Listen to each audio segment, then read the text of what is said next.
Now, ladies and gentlemen, next we learn about strategies for integrating physical, mental, and emotional well-being to unlock high-level performance. To take us through this session, please help me welcome to the stage Maha Taibah, the founder and CEO of Rumman Corporate Wellness.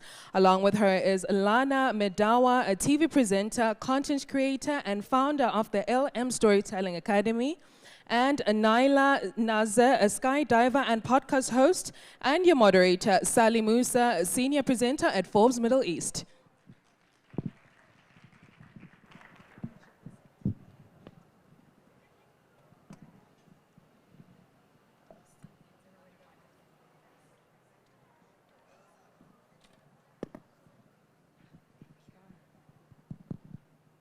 Ahlan wa sahlan fikum. Amazing. Thank you so much, V-Way.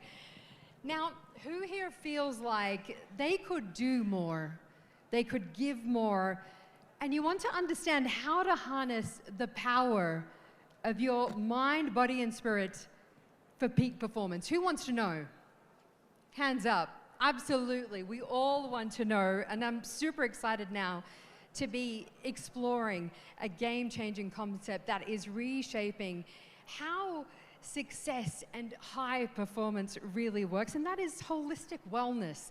Because in a world that demands constant productivity, how is it that we can ensure that we actually thrive? We don't just survive. And so this is a panel that will be revealing the transformative power of integrating physical, mental, and emotional well-being into unlocking our highest potential. And we're so privileged to have with us three extraordinary women who embody the essence of holistic wellness and inspire us to lead a balanced, mindful, and purpose-driven life. Of course, we have with us from my right, Maha and Lana and Naila. It is wonderful to have all of you here. Now, Maha, if I can start with you. You specialize with corporate environments, but corporate environments are very much something that prioritizes productivity over well-being. What does holistic wellness really mean for you, and how do you help lead teams and leaders to be able to integrate wellness into their daily routines? Thank you so much, Sally, and I'm really, really happy to be here. We're very proud to have Forbes Women's Summit here in Riyadh this year. And going to your question, I think I'd like to broaden the concept of wellness to well-being to include financial well-being, digital well-being, spiritual well-being, physical, emotional well-being. So it's kind of maybe a well-rounded term. And one of maybe the top priority principles we look at with Rumman when we work with companies is humanizing the workplace. So with this huge advancement in technology, things are moving very fast. Sometimes we forget that employees are human. And humanizing the workplace means that you are integrating well-being throughout every part of the day. It's not about laying back on the sofa when you get back from work, but it's about integrating it throughout the workplace and then later on. So it's really about, for me, it's about you have 24 hours in a day. How can you include more positive hormones in the day? So if you're sleeping, are you sleeping well to get that dose of serotonin? Are you creating opportunities where you're in awe to create dopamine? Are you learning? Are you drinking water? Are you creating these opportunities to increase your positive emotions?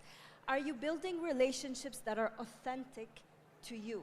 So that means no social masks, they all drop, but you are authentically showing up to a conversation with someone you trust.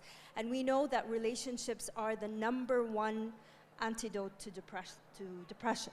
So it's really about designing your 24-hour to actually support your well-being.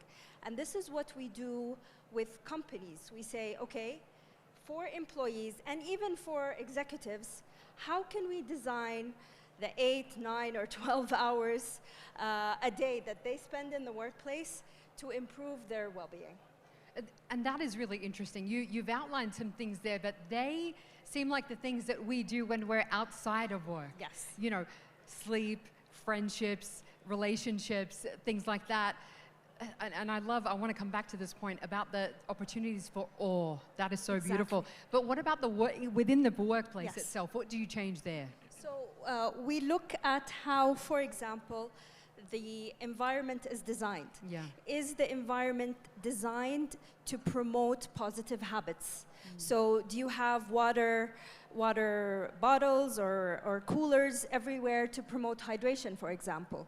Do you have places where people can zone out, focus, and stay still and quiet? Because not everybody is an extrovert. Some people are introverts, and a lot of them are. I'm actually an introvert, so I know how important it is to have a place where people can just stay quiet and enjoy focused work and deep work.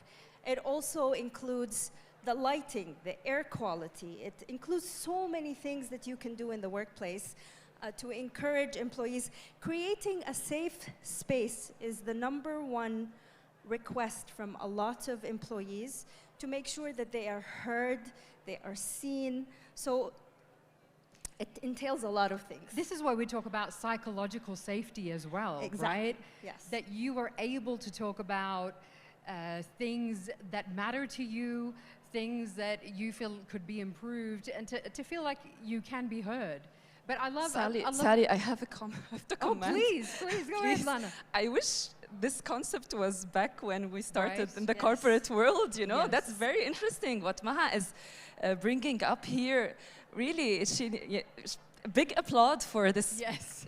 It's a changing, it's a revolution actually in the corporate world. It's a big thing. That's really a big thing. And now it's important to convince the executives to put bucks and money and finance and resources behind these behind these concepts, because it's not easy. Yeah. I love that you mentioned as well that you're an introvert.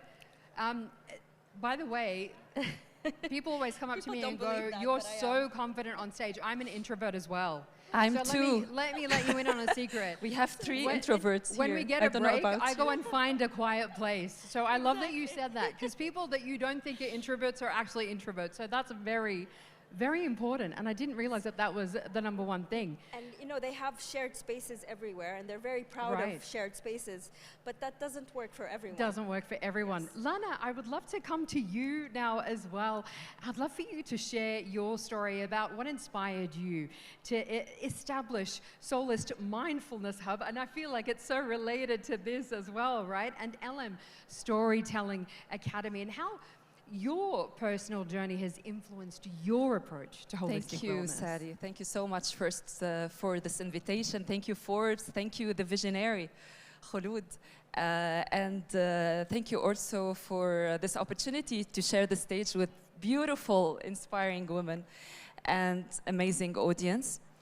Well, to answer your question, I have to take you back to the year 2020, when something really eye-opening happened to me. Before I get into my story, I want to ask the ladies here. Allow me to ask this question: who's above 30? Oh, wow. Do you agree with me that we women above 30, we start asking ourselves unusual, profound questions? Who am I? What am I doing? And we start questioning our relationships. Who's asking those questions? Exactly, our identity. So this is what happened to me. I don't know if it's after 30 Khulud is saying there's no time to ask that question. It's so true, right? But the pandemic made a lot of people who didn't have the time to ask those very important questions. To sit in peace. You had to ask them. Exactly. So there was lots of questions, but there was one particular that really changed the course of my life. I asked myself, why am I not satisfied? If you look at my life from the surface, it was perfectly neat and amazing. I have like beautiful family, healthy, my career was flourishing at the time. financially stable. So everything was great. What was the problem? I had to ask myself this question. So the best thing I know is opening the books. I open books a lot because I'm a reader. And I started reading self-help, self-development, psychology, mental health, you name it. But there was this particular book that made me, that made the change. And I guess many of you have heard of it. The title is The Body Keeps the Score by an American psychiatrist, Bessel van der Kolk. And there was also, inside this book, by the way, it's a book that highlights PTSD and talks about trauma, and the writer is one of the greatest psychiatrists in the world related to the subject. Anyway, Bessel van der Kolk wrote a sentence that made me pause and think. He wrote, "The greatest sources of our suffering are the lies we tell ourselves. The greatest sources of our suffering are the lies we tell ourselves." And that was it. I was telling myself many lies. I don't want to hide myself from myself anymore, because believe me, the hardest part is to tell yourself the truth. So I just got had chills to when change. you said that. Yeah. That was beautiful. Switching on the light in the darkest corners of your soul. Exactly. Yes, exactly. So Yes. I started the healing journey. I went to therapy. I read more, of course, to discover the following. I was still a little small girl in a woman's body. What does it mean? I'm not talking about my achievements or my age or my degrees or wherever.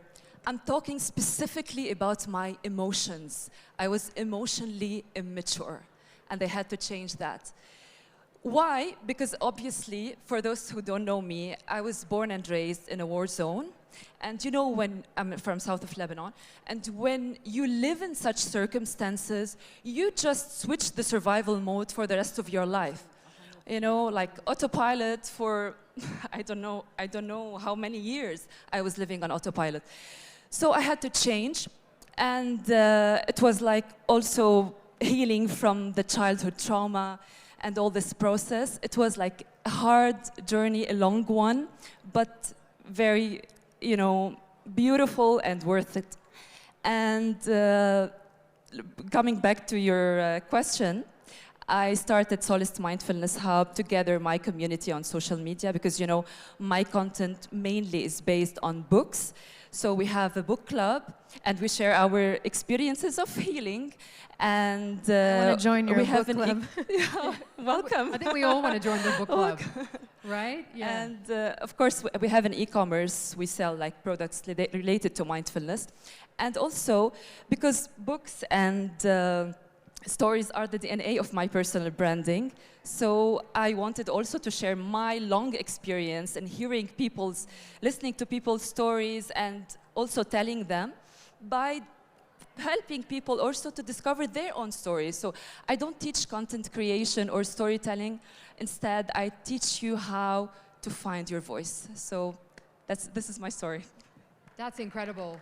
Please, that also deserves an amazing round of applause. And I think you hit on something so powerful in terms of, first of all, so many of us have experiences from childhood that we've held on to that we didn't realize we held on to.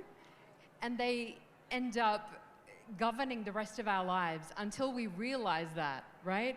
There is this beautiful quote that says, "What happens in childhood happens forever." So when something happens to you, you have to see where is it coming up for you until you again, 'cause decide it to break will. the cycle. Until you Yeah. decide to break the cycle. And just that incredible awareness in 2020 and COVID was an unbelievable time. And I think so many of us went through that journey in one way or another. I know for me, I was 41 when I went through that journey that you're talking about. And it was that realization that it is not my responsibility to make anybody else happy except for myself. Beautiful. And that is transformative. That is life-changing. I've heard that so many times, But when you understand that It's nothing like when it actually clicks in your soul, in your soul. when you Yes. understand that in your soul and you understand what that means in your life, it changes your life. So I feel you. I can feel the emotion, Lana, when you're talking about that. It's just, this is profound stuff. You know, this is stuff that will change your life when you really tap into it. And The Body Keeps the Score, one of the most amazing books, right? I need to come to you, Naila, because I can see you nodding along Hi, as well. yes. You know, as for you, I'd love to hear from you what holistic wellness means for you, but also your experience as a skydiver. You know, that is such an incredible, it's not just a sport, it's a metaphor for life as well, isn't it? And how we embrace life's uncertainties. So I'd love to know what that means to you and how you practice that in sport, in your life. Thank you for having me, everybody, and thank you for creating such a safe space to talk about something so important. I think when people hear that I'm a skydiver, they think, oh, adrenaline junkie, she just likes to have fun or whatever, but actually what it started with, I had a really rough childhood. I grew up without my parents from the age of 13. And before that, it was a very abusive, violent home. So growing up on my own and having to basically hit rock bottom quite early, I got to a point in my life where, the point where I skydived for the first time, where I was actually afraid of heights. And in a way, I had nothing to lose. So it was a transformative experience where I felt like if I don't hit the highest mark of facing my biggest, worst fear ever, then I don't know how to live. And the reason I put myself through that, because I was so used to pain, and I, in a way, recreated that for myself, which is maybe can be seen as a negative way, but actually changed my life forever. So the first jump was never a fun adrenaline junkie kind of experience that I just wanted to tell my friends, but I wanted to derive from it why that fear exists. My whole life I was told if I wasn't a lawyer or a doctor, I'm not gonna marry the right man. بالعربي ما حيتزوجك حدا مرتب. You know, that's what my mom used to say to me. So I had this belief that I was just never gonna be good enough. And facing the worst fear was just so incredible. I actually embraced it, although of course I was scared. Of course I was shaking. Of course I was, thinking, oh my God, I'm gonna die in the sky at 13,000 feet and no one's gonna know. But it was the thoughts that were the hardest thoughts that I've ever dealt with in my life that needed to be studied. And I felt like, Carl Jung said this, that where your fear lies is where your task lies. And it was the biggest, best job I gave myself, which is to face my fear. It wasn't even about how I did it. I chose to do it in skydiving. And it was the rebirth of the new me, because before that, it was covering up the little child and what she wanted with substances, lack of sleep, going out, being around the wrong friends. It was like a consistent loop of negativity, and it repeated itself, and it almost magnified. So I encourage women to actually discover and try to demystify whatever experience that they're afraid of by having the correct techniques. And the correct technique first is to understand that fear is a feeling. It's trying to tell you something, but it's probably trying to tell you something so incredibly important that you actually need to understand, dive into, and explore. And I think the most important thing is also having a strategy of thinking ahead of time. So like a mindset preparation of what you're about to do that doesn't just apply to skydiving. But I want to come back to that point of the first time you skydived. I want to know what your feelings were before the dive and then after, what you discovered about yourself. Because what you said just now is super powerful. Thank you. I think at first I was thinking, I really just want to see how this feels. And on the way to the plane, I was regretting it and thinking, I'm actually crazy. Like, I should be walking somewhere else, not the plane. Somebody shouldn't let me do this. And then by the time I actually exited, I realized for the first time, I just did that? What do you mean? I have such low self-esteem. I've been telling myself for my whole life, I can't do it, because the inner voice was, my strict mother telling me, you can't do it. Unless you're a doctor or a lawyer, there is no worth. So I can't do it to, I just did it. I just did the hardest thing ever that scared the life out of me. So by the time that went by, which was about 25 minutes till I hit the ground, I think that was the biggest boost of confidence I've ever given myself. And the fact that I actually saved my own life was something that I can never compare to any other experience.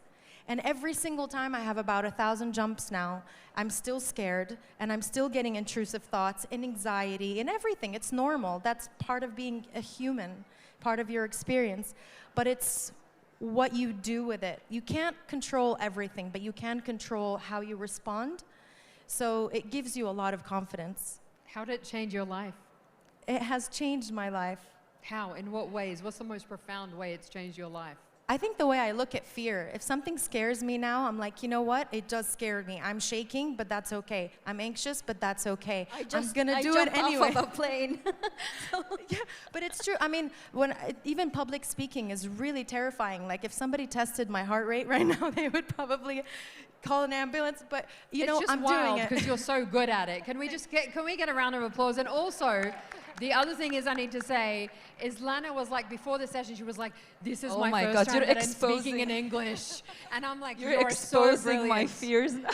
Again, I'm too vulnerable now on stage. Unbelievable. Just so brilliant. And you know, you speak to the fact that it's really the essence of everything. It's us running away from our fears. It is us running away from our trauma, from our experiences, from the judgments of other people. And until we get there, and we confront it, and we do something that people told us we couldn't do, that is the moment, right? I think reframing the inner voice that's talking badly to you and finding out, first of all, what you find out with the beautiful book that you mentioned and a lot of things that you also mentioned, which is the inner voice being created as a child. It just sits in your subconscious.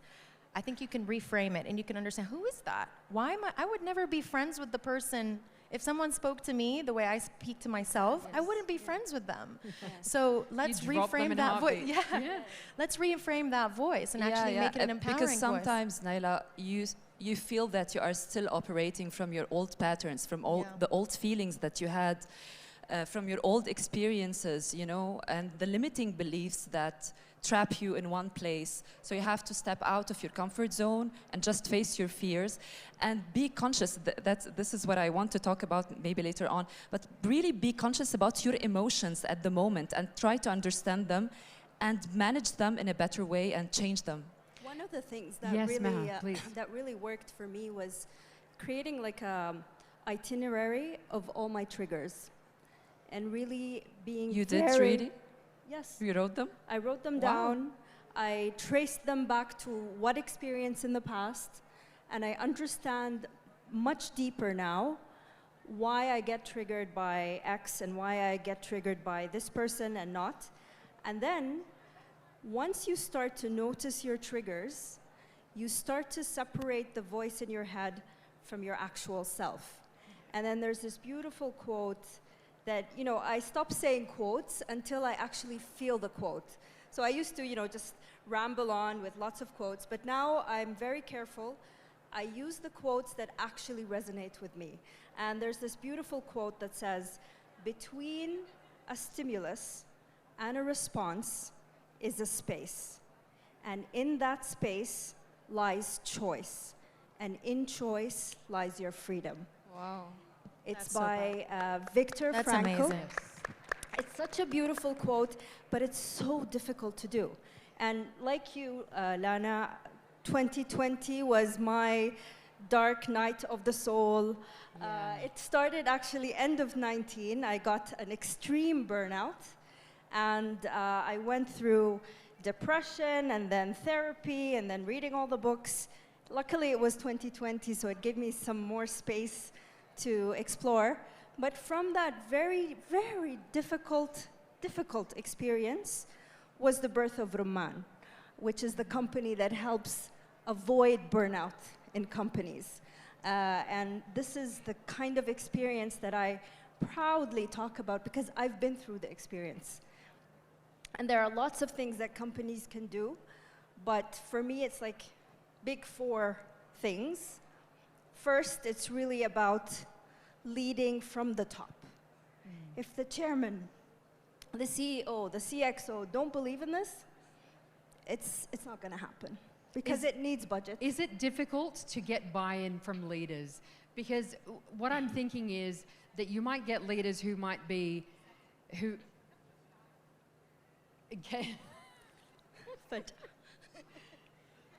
بدكم بالعربي؟ نتكلم بالعربي. طيب تفضلوا كملوا بالعربي. بس في يعني رواد يعني مش قادرين يعترفون ب يعني the fact that they need to change That's things. true. إنه لازم يكون في تغيير. That's true. You know, in Saudi, and speaking as a Saudi business person, you know, we've been through this beautiful phase of الرؤية. Sorry, رؤية 2030. And لما أطلقت الرؤية في عام 2016 كانت من 2016 يمكن الين كوفيد 2020 كانت مرحلة تخطيط، مرحلة استراتيجية، ما كان في يعني ضغط عالي زي ما هو اليوم. اليوم مرحلة تنفيذ في الرؤية. فهنا بدأت تظهر علامات الاحتراق الوظيفي بشكل واضح جدا في المنظمات والشركات. فيمكن كان في البداية صعب إننا نقنع الرئيس التنفيذي أو رئيس مجلس الإدارة أو حتى الرئيس الموارد البشرية، بس اليوم هو ذاته بيحترق. فأصبح اليوم أسهل بكثير إن إحنا نجي نقول يا جماعة ضيفوا فكرة العافية المؤسسية كبند رئيسي في الاستراتيجية، له دعم مادي وله دعم من ناحية الموارد البشرية وله دعم في حتى الوقت، إنك أنت ما بتضغط على الموظف، لأنك يعني I'm sure كثير منكم بيتابع فورمولا 1. أكيد طبعاً. مستحيل جدة. مستحيل الفريق حق فورمولا 1 يفوز في الجراند بري إلا لو وقف في البيت ستوبس. مزبوط. If you don't stop في البيت ستوب خلاص you can't. ما تقدر your تكمل. tires are gonna go on fire. You're gonna run out of fuel and your engine potentially can burn and you won't win the race. شو حلو هالتشبيه. سؤال سريع لأن لازم نكمل، لازم نخلص، بس يعني جلسة جميلة جدا. بس هل أنت حاسة إنه التكنولوجيا بهذا العصر اللي إحنا فيه خلت الضغط أكثر وأكثر على الموظفين إنه لازم ينتجوا أكثر ويسووا أكثر ويعملوا أكثر؟ يعني هو شوفي دائما التكنولوجيا سلاح ذو حدين. إيه؟ في أحيانا التكنولوجيا بتساعد الموظفين في الإنتاجية وفي تطبيقات كثير تدعم الإنتاجية لكن متى تيجي أثر التكنولوجي إنه أنا بيوصلني إيميل الساعة 2 بالليل وأحياناً مديري ينتظر مني الرد. يعني أنا كنت في السابق كنت government official, I was working in government, you know, reporting to ministers, and جاني arthritis in my thumb because I was answering emails at 2 a.m. in the morning. ففي يعني في سلاح، هو سلاح ذو حدين. I don't know if AI is going to help. I'm sure it will, but حيكون له كمان يعني يمكن أهم شيء النية من الرواد، إنه هم يعني the leaders they make sure that they're taking care of their employees, because like you said, إذا واحد ما يوقف، إذا واحد ما يرتاح، يعرف الراحة النفسية. وبعدين ترى يعني corporate well-being is a shared responsibility between the employee and the employer. So the employee needs to sleep decent amounts of hours, needs to drink enough water, because 1% drop in hydration, you know, disturbs your cognitive abilities. But at the same time, the employer needs to create a safe space, a fair place, defined workload, clear roles and responsibilities. يعني shared responsibilities are very important. Lana, I'd love to come to you and to ask you إنه النصيحة اللي أنت بتعطيها، لأنه you've been through this journey. هاي كانت مسيرتك وقصتك ويعني this is your self-discovery that you have had. اللي ما عدوا هاي المرحلة، اللي ما وصلوا هذا المكان الجميل الرائع، كيف شو هي نقطة البداية بالنسبة لهم؟ questioning، بلشي تسألي وما تخافي انك تسألي حالك الأسئلة الصح، لأنه عن جد نحن أحيانا كتير منخاف نسأل حالنا او بنشكك بمشاعرنا، بنشكك اذا نحن عندنا خوف او shame guilt any type of these emotions، بنصير نخاف انه حتى نحسهم. تخيل قد ايه نحن معودين نطبق على مشاعرنا بطريقه التربيه تبعنا. فاول شغله انك تحرري حالك من موضوع الاسئله، انه انا بحق لي اسال عن نفسي وعن مشاعري وعن حياتي، وانه كل شيء عم حسه هو valid، هو حقيقي.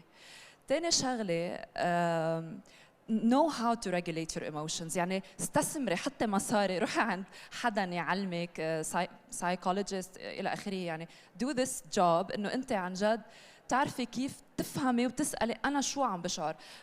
اول ما بلشت بهالجيرني بلشت بودكاست اسمه ماذا تشعر. كنت بحاجه انه افهم مشاعري، فعملت بودكاست لعبر. انا لما اعبر مع الناس وشارك I heal myself better، يعني بحس حالي انه عم بشفى اسرع. فحقيقه لازم اعرف الاقي تعبير، اسم لكل مشاعر عم بعيشها، واعرف كيف غيرها، يعني اعرف كيف اتعامل معها وغيرها. ليش؟ لأن نحن اجمالا كل المشاعر السلبيه اللي بنعيشها بنكون اخذينها من الماضي تبعنا. فانا دائما لما احس حالي مثلا مش طايقه شيء او في شيء هيك زعلني او معصبه من حدا، دغري برجع بنتبه انه لا، مش هي المشاعر ما بدي احسها، او مش ما بدي احسها، ما بدي اغرق فيها، عرفتي؟ بدي اطلع منها. هي مش ما بدي احسها، لانه مشاعر الغضب والخوف وهيدا كلها مشاعر بتعطيكي، بتخليكي تعطيكي منبه، ممكن تطور لك من طريقة تفكيرك، ممكن تطور لك من حياتك. في قصص تانية أنا بعملها حكيت عنهم صابرينا، هي الديلي هابتس. ضروري يكون كل إنسان منا عنده ديلي هابتس. يعني أنا المورنينج روتين بالنسبة لي مقدس. المديتيشن ان ذا مورنينج، الافرميشنز، و كتير ضروري تحركي جسمك. بلس في شغله دائما بعملها، هي كل شيء فيزيكال، يعني بايدي، كل شيء بستعمله بايدي، لانه انا بشتغل دائما قاعده وعم فكر. انت بحاجه انك تنزلي كل هالستريس يعني من راسك لجسمك. فانا بحب الرسم، بس عندي زيرو تالنت بكل شيء خاصه بالرسم. زي ما حكيت انه مش قادره تحكي بالانجليزي اكيد. I'm sure you're talented. قلت لك بجرب ما بعرف. بشتري هيدول painting by numbers. I like to follow the instructions بقعد بلون. Just in any way that you can find creativity and to get that out. It's not exactly. And ضروري انه يكون عندنا هيدا الوعي انه نحن لازم نغير يعني on a daily basis مشاعرنا السلبية. I would love to give you the final word, Naila, before we finish off, please. Yes, just what would you give as your final piece of advice to our audience? I'm going to say this in English. I'm so sorry, everybody. I think take advantage of the plethora of resources that are available right now, because what you were talking about is pure gold, and there's so much value there.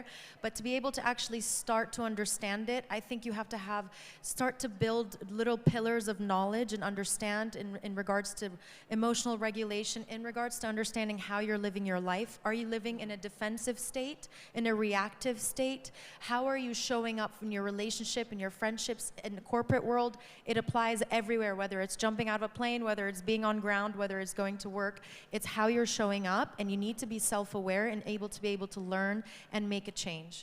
Because otherwise you're going to be hiding all of those emotions and what it is that you're feeling in the whole other ways. I mean, there are some people who, you know, that, for example, they're overweight. They're being told you should be on this diet, you should be exercising, you should be doing this. But maybe that's not the problem. Maybe they're eating their emotions. I think absolutely that happens to so many of us. It happened to me. Exactly, and that's actually in the book that you mentioned as well. And it's like the body does keep the score, which means trauma is being stored, and that doesn't mean it's being stored involuntarily. It could be you doing a voluntary act daily and harming your body. Can we suggest some books to start, Sally? We have to end. Ladies and gentlemen, please thank our speakers. I know that all of you are going to be grabbing them and wanting to have conversations. Thank you so much. Thank you, Maha. Thank you, Lana and Naila. Thank you. Thank you so much. Phenomenal. Thank you, Sally. Thanks a lot. Thank you.